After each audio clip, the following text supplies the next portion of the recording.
नमस्कार दोस्तों, आप सभी का अपने YouTube चैनल आशा स्टडी पॉइंट पर स्वागत करता हूं। दोस्तों, आज हम लोग दिल्ली सल्तनत में देखते हैं कौन कौन से हमारे राजवंश हुए। तो इसमें अगर हम बात करें दोस्तों, तो यहाँ से महत्वपूर्ण बिंदु बन के आता है वंशों के संस्थापक और उनका समय। तो पहले हम वंश देख लेते हैं, उनका संस्थापक और समय देख लेते हैं। फिर इसके बाद उन वंशों में शासकों का समय देखते हैं कि किस समय से किस समय तक कार्य किया।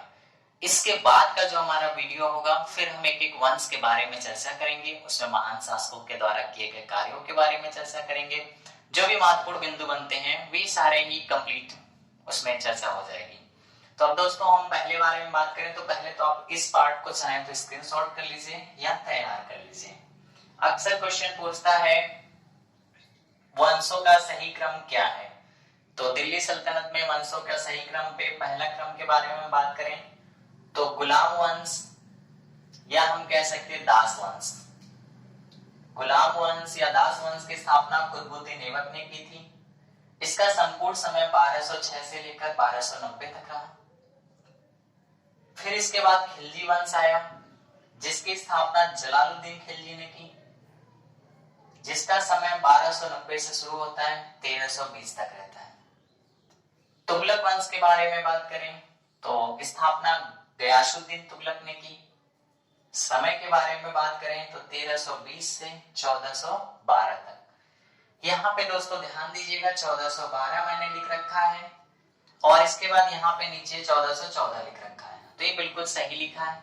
2 वर्ष के लिए आपके सरकी वंश की स्थापना होती है या तैमूर लंग भारत पर आक्रमण करता है, तो उस दौरान आपका कोई वंश नहीं होता है।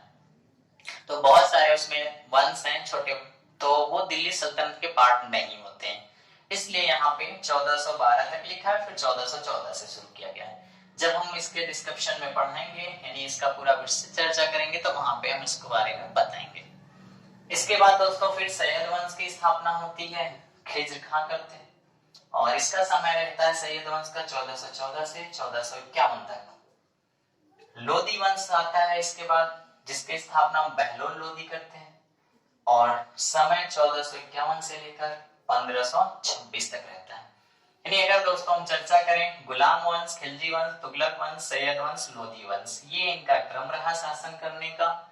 और समय का बात करें तो 1206 से लेकर 1290 तक, 1290 से 1320 तक, 1320 से 1412 तक, 1414 से 1451 तक और 1451 से 1526 तक का।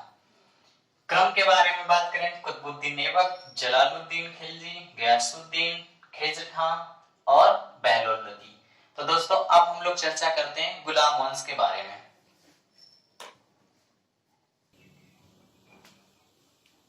वंशों के शासक एवं कार्यकाल के बारे में चर्चा करते हैं। अभी दोस्तों आप सबने देखा था वंश संस्थापक और उनका समय। अब हम सब देखते हैं कि एक वंश में कौन शासक रहे और उनका समय क्या रहा। जब इन वंशों को पढ़ेंगे तो मैं महत्वपूर्ण शासकों के बारे में ही चर्चा करेंगे, क्योंकि इतनी बड़ी लिस्ट में हर एक शासक के बारे में ना तो पूछा जाता है, ना ही इतना लंबा पढ़ाया जाएगा। तो दोस्तों पहला हम चर्चा करते हैं गुलाम वंश। गुलाम वंश के बारे में बात करें तो गुलाम वंश का संस्थापक कुतुबुद्दीन ऐबक था, जो 1206 से लेकर 1210 तक शासन किया। इसके बाद आराम शाह शासक हुआ, 1210 से 1211 तक शासन किया। इल्तुतमिश हुआ, 1211 से 1236 तक शासन किया। रुकनुद्दीन हुआ, 1236 से 1236 तक ही रहा, कुछ दिन तक ही शासन कर पाया, शासन नहीं संभाल पाया, जिसकी वजह से इसकी सत्ता को समाप्त कर रजिया को सुल्तान बनाया गया। रजिया सुल्तान 1236 से 1240 तक रही। पहली मुस्लिम शासिका भी रजिया सुल्तान है, जिसको हम गुलाम वंश में चर्चा करेंगे, बनने वाले ऑब्जेक्टिव पर भी चर्चा करेंगे। बहराम शाह 1240 से 1242 तक। अलाउद्दीन मसूद 1242 से 1246 तक। नसरुद्दीन महमूद 1246 से 1266 तक, बलवान 1266 से 1287 तक, कैकुवाद 1287 से 1289 तक, क्यूमर्स 1289 से 1290 तक, जो गुलाम वंश का अंतिम शासक, इस पे चर्चा करेंगे। दोस्तों इस तरीके हम बात करें तो गुलाम वंश में महत्वपूर्ण बिंदु हमारे बनते हैं कुतुबुद्दीन ऐबक, इल्तुतमिश, रजिया सुल्तान, बलबन। तो ये चार शासक हमारे ऐसे गुलाम वंश में हुए जिन्होंने सत्ता को बहुत आगे तक ले गए। इसके बाद आता है खिलजी वंश। खिलजी वंश में शासकों के बारे में बात करें, पहला नाम आता है जलालुद्दीन खिलजी 1290 से 1296, दूसरा अलाउद्दीन खिलजी 1296 से 1316 तक, नेक्स्ट सियाबुद्दीन खिलजी 1316 से 1316 तक, नेक्स्ट मुबारक खिलजी 1316 से 1320। इसके बाद तुगलक वंश। इसमें अगर हम चर्चा करें खिलजी वंश में तो जलालुद्दीन खिलजी और अलाउद्दीन खिलजी महत्वपूर्ण बनते हैं, जहां से ऑब्जेक्टिव पेपर में पूछे जाते हैं। तुगलक वंश में चर्चा करें गयासुद्दीन तुगलक 1320 से 1325, मोहम्मद बिन तुगलक 1325 से 1351, फिरोज तुगलक 1351 से 1388, अबू बर्क 1388 से 1392, नसरुद्दीन शाह तुगलक 1392 से 1412 तक। तो दोस्तों इसमें हम बात करें तो गयासुद्दीन तुगलक, मोहम्मद बिन तुगलक, फिरोज तुगलक महत्वपूर्ण शासक बनते हैं। तेनी हम बात करते हैं शासकों के बारे में।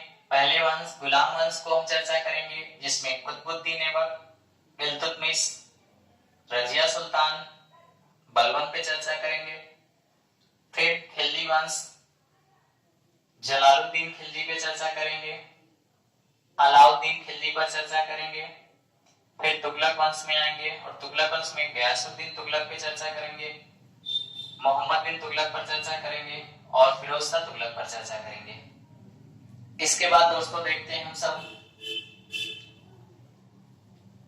चलिए दोस्तों अब चर्चा करते हैं सैयद वंश में हमारे कौन शासक हुए, और इसके बाद अंतिम वंश हमारा लोधी वंश पे चर्चा करते हैं। इसके बाद इनका विस्तार चर्चा नेक्स्ट वीडियो में होगा। तब तक आप लोग क्या करिएगा, इसके कार्यकालों को ध्यान दीजिएगा, कौन शासक हैं इसके बारे में देखिएगा, क्योंकि जब हम डिस्क्रिप्शन में चर्चा करेंगे, विस्तार चर्चा करेंगे, तो इनमें महत्वपूर्ण जो शासक हुए उनकी भूमिका पर चर्चा करेंगे।